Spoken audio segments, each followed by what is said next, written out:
Hello à tous! Bienvenue dans cette série de 10 épisodes de podcast Les pros savent, dédiés à un sujet très important pour votre entreprise, la comptabilité. Dans les 10 épisodes de cette série, produite par Massif Pro, la communauté, vous allez comprendre concrètement à quoi votre compta peut vous servir. Vous pourrez, en plus de briller en société, actionner les leviers pour reprendre les finances de votre entreprise en main et pourquoi pas faire quelques optimisations. Je suis Charlène Darmon, expert comptable et business coach. Depuis 10 ans, j'accompagne les entrepreneurs dans toutes les étapes de leur vie entrepreneuriale. Au travers de mon compte Instagram, avec mes clients ou lors de conférences, mon objectif est toujours le même. Vous faire aimer la compta. Tout un programme. Pour ce nouvel épisode, nous allons parler de l'impôt sur les sociétés, l'IS, pour les intimes. Plusieurs d'entre vous ne sont pas concernés pour le moment. Les micro-entrepreneurs, les entrepreneurs en entreprise individuelle ou ceux qui sont en société et qui ont opté pour l'impôt sur le revenu. Combien vais-je payer ? Comment ça se calcule ? Ces questions taraudent bien des entrepreneurs. Et c'est le sujet que tous veulent anticiper avant la fin de leur clôture comptable. Pendant ces 5 minutes, nous allons démystifier ce mécanisme qui n'est pas si complexe qu'il y paraît. Alors installez-vous confortablement et on est parti. Prenons Sophie et sa SARL de toilettage pour chiens. Après un résultat de 40 000 €, son comptable lui annonce un IS, impôt sur les sociétés, à payer d'environ 10 000 €.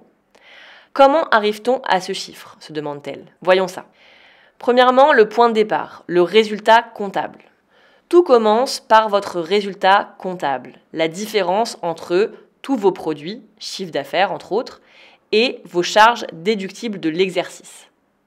C'est le bénéfice ou la perte qui apparaît en bas de votre compte de résultat. Mais le fisc ne s'arrête pas là. Ce résultat va subir plusieurs ajustements pour devenir le résultat fiscal, celui qui sera réellement imposé. Deuxièmement, les réintégrations, ce que la comptabilité accepte mais pas le fisc. Certaines charges comptables ne sont pas déductibles fiscalement ou seulement en partie. Il faut donc les réintégrer. Exemple classique, les amendes, la part privée des frais de voiture, la TVA non déductible ou l'amortissement excédentaire des véhicules au-delà de 18 300. Pour Sophie, les repas qu'elle prend seule ne sont déductibles qu'au-delà d'un seuil normal, environ 5 € en 2025. Le reste est considéré comme personnel et doit être réintégré. Troisièmement, les déductions, ce que le fisc accepte mais pas la comptabilité. A l'inverse, certains éléments sont déductibles fiscalement sans être des charges comptables. Par exemple, les déficits antérieurs qui sont reportables sur 5 ans, les crédits d'impôt ou mécénat qui bénéficient d'une réduction de 60%. Dans notre exemple, Sophie avait subi une perte de 5 000 € sa première année. Elle peut donc déduire ce montant de son bénéfice actuel. Quatrièmement, l'application du taux d'imposition. Une fois ces ajustements faits, on obtient le résultat fiscal sur lequel on applique le taux d'impôt sur les sociétés. En 2025, le taux normal est de 25%. Mais sous certaines conditions, vous pouvez espérer bénéficier d'un taux réduit de 15% sur les premiers 42 500 € de bénéfices. Pour Sophie, le résultat fiscal est donc égal à 40 000 €, sur lequel sera imputé les 5 000 € de pertes antérieures, soit une base de 35 000 €.